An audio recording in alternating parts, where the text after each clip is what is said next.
সিলেটের বন্যা দুর্গতদের আশ্রয় কেন্দ্রে তিল ধারণের জায়গা নেই। বহু কষ্টে মাথা গোঁজার ঠাঁই মিললেও আছে খাবার ও সুপেয় পানির সংকট। সাথে শিশুদের অসুস্থতার বিষয়ে বিষিয়ে তুলছে বানভাসীদের জীবন। এদিকে সারি ও ধলাই নদীর পানি কিছুটা কমলেও কমেনি সুরমা কুশিয়ারার। নতুন করে প্লাবিত হচ্ছে নিম্নাঞ্চল। সিলেট থেকে সৈয়দ রাসেলের প্রতিবেদন। স্মরণকালের ভয়াবহ বন্যার কবলে সিলেটবাসী। কানায় কানায় পূর্ণ আশ্রয় কেন্দ্র।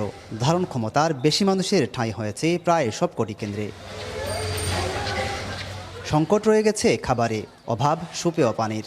বিদ্যুৎবিহীন অন্ধকারে যেন বিষিয়ে উঠছে বানভাসীদের জীবন। 4 দিন ধরে কারেন্ট নাই, পানি নাই, যে অবস্থার মাঝে আমরা আছি। তো অনেক মানুষ এক জায়গায় থাকলে তো সমস্যা বেশি।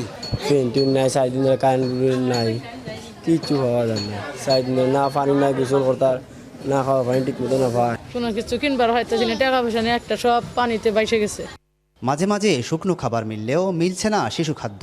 সন্তানের অসুস্থতাও বিপাকে ফেলছে পরিবারকে। খিচুড়ি দিয়ে গেছি, আর দুটো শুকনা খানি দিয়ে গেছি, ওগুন খাই ও বেটা ফের হয়েছে। বেলা বাজ পরে 9টা, আমরা তো কিছু খাওয়ার হয়নি। এনে বাসার এক গলা পানি আমরা ঘরে দিয়ে যেতে পারি না। সমস্যা আমরা যে খানি দেই খানি আমরা রনি। সিটি কর্পোরেশনের ত্রাণ তৎপরতা নিয়ে ক্ষুব্ধ জনপ্রতিনিধিরাও। আর মেয়রের সাফাই, যাতায়াত ব্যবস্থা আর খাদ্য প্রাপ্তি সংকট।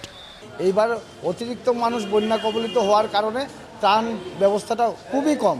এবং মনে করেন আমাদের সিটি কর্পোরেশন বা জেলা প্রশাসক মহোদয়ের কাছ থেকে এখন যে কথা বলতেছে, এই মুহূর্তে পর্যন্ত কোনো ত্রাণ সহযোগিতা আসে নাই। নৌকা দিয়ে যেতে হবে, অন্য কোনো বাহন নাই যে আপনি এখানে গাড়ি পর্যন্ত চলবে না। তো ইনশাআল্লাহ একটু কষ্ট হয়েছে, আমরা আজকে কাল রাত্রের মধ্যে দেখবেন ইনশাআল্লাহ প্রত্যেককে আমরা পড়ে দিতে পারবো।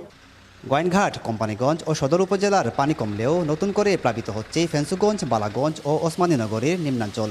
উজানের ঢল না কমলে পরিস্থিতি হতে পারে আরও ভয়াবহ। সৈয়দ রাসেল, নিউজ 24, সিলেট।